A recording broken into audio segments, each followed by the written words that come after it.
Hello everybody and welcome to Daily Bulletin Gulbarga.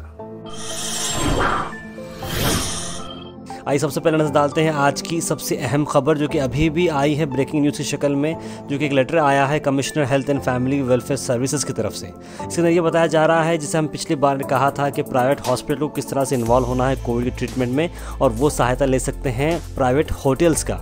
तो इसको चलते एक नया कॉन्सेप्ट बन चुका है जहां पर कोविड केयर सेंटर बनाया जा सकता है हॉस्पिटल मैनेजमेंट और होटल्स के बीच में, यानी कि कोई होटल को हायर एक हॉस्पिटल कर सकता है और अपने मैनेजमेंट को लगाकर वहां पर कोविड के पेशेंट्स का ट्रीटमेंट हो सकता है।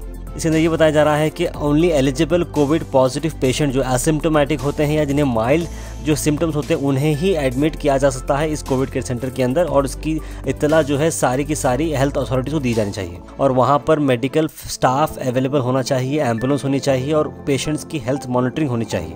और जो स्टाफ वहाँ पर जो रहेगा इन्फेक्शन को और प्रिवेंशन को संभालने के लिए उन्हें एडवोकेट ट्रेनिंग देनी चाहिए और अप्रोप्रिएट डाइट और एंसिलरी सर्विसेज देने चाहिए। इसके अंदर उन्होंने एक प्राइस भी सेट कर दिया है इकोनॉमिक बजट के हिसाब से 8,000 रुपये पर डे।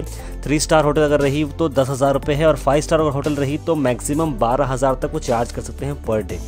और सारी जो प्रिकॉशंस हैं, हमारे एक एक्सक्लूसिव वीडियो आने वाला है, उसके अंदर हम सारी चीज़ें डिटेल में आपको बताएंगे और बहुत सारी डिटेल्स हैं इस ऑर्डर के अंदर। आइए देखते हैं।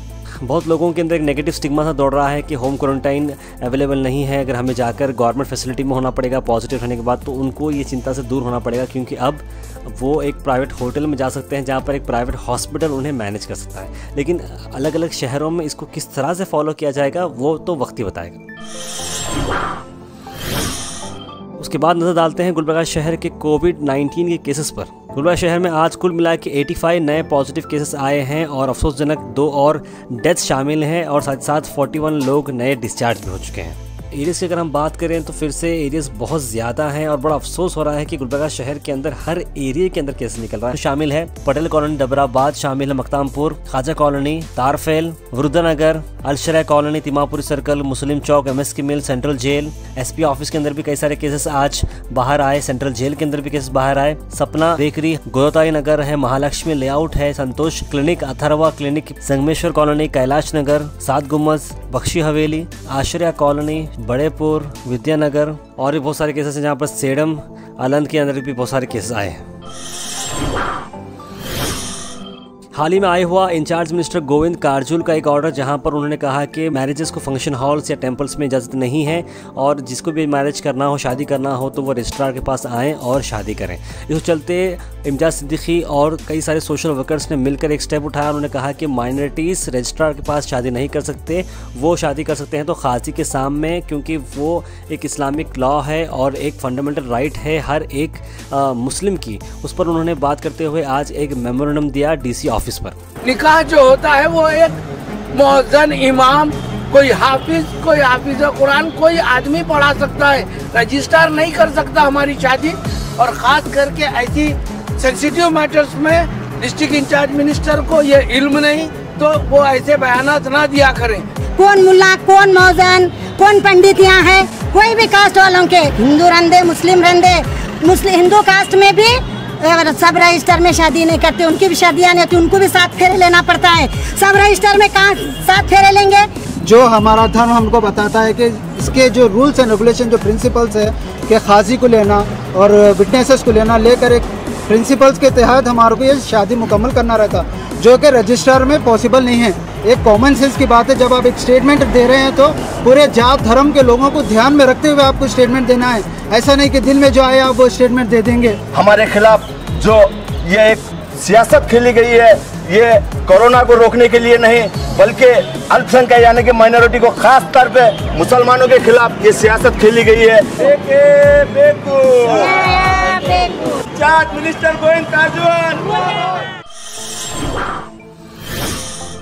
कर्नाटका के एजुकेशन मिनिस्टर सुरेश कुमार जी को बहुत सारे लोगों की इन्फॉर्मेशन आ रही थी, इंक्वायरी आ रही थी कि भाई सेकेंड PUC रिजल्ट्स के आज आने वाले हैं, कल आने वाले। तो उन्होंने इस बात को क्लियर कर दिया कि 12th के जो एग्ज़ाम्स होते हैं वो उसका जो रिज़ल्ट है वो 20 जुलाई के करीब में आएगा, यानी 20 जुलाई भी नहीं लेकिन इन एंड अराउंड 20 जुलाई। एक आइडिया उन्होंने दिया कि रिज़ल्ट को आप एक्सपेक्ट कर सकते हैं 20 जुलाई के करीब।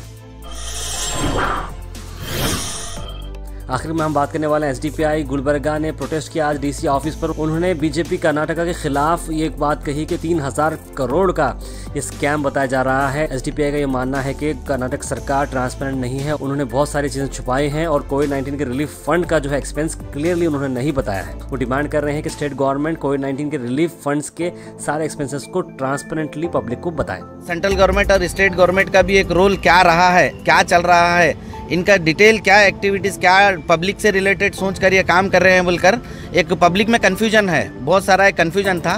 तो इन्होंने अपने जो 4 महीने का कोरोना के दौरान जो काम किया है, जो भी खरीदा है, जो भी फील्ड में काम करा है, इसका डिटेल कर्नाटक की आवाम को बताना है ताकि आवाम समझ जाए कि ये सरकार क्या काम करी है। क्योंकि आवाम को कन्फ्यूजन है, ये सरकार का एक 300 करोड़ का बहुत बड़ा एक करप्शन है बोल के आवाम को कन्फ्यूजन है। कर्नाटक राज्य सरकार की जिम्मेदारी है कि वो इल्ज़ामात को खारिज करने के लिए पूरे रिपोर्ट्स को, जो भी परचेजिंग है, जो स्कैम जो बताया जा रहा है, उसको क्लियरिफिकेशन देने की, पब्लिसाइज करने की, सार्वजनिक करने की, वो सारे खरीदी की रिपोर्ट जितनी भी हैं वो सार्वजनिक करने की ज़रूरत है। और इसके अंदर फेयर एंड क्लियर इन्वेस्टिगेशन होने की ज़रूरत है।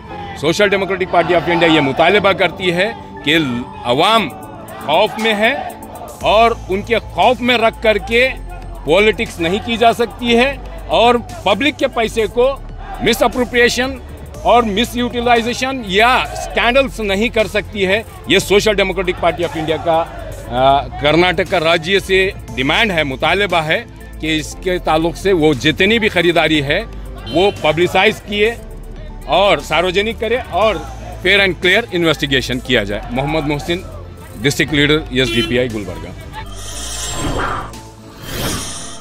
देखिए, आप जब तक अपने घर पर रहें और अपनी हिफाजत करते रहें, क्योंकि मौसम बदलते जा रहा है और बहुत सारे लोग कॉमन कोल्ड फ्लू से भी बीमार हो रहे हैं। देखते रहिए GO# डेली बुलेटिन और हमें सब्सक्राइब करें YouTube पे और लाइक करें Facebook पे। व्हाट्सएप ग्रुप को ज्वाइन करना ना भूलें, लिंक है डिस्क्रिप्शन में।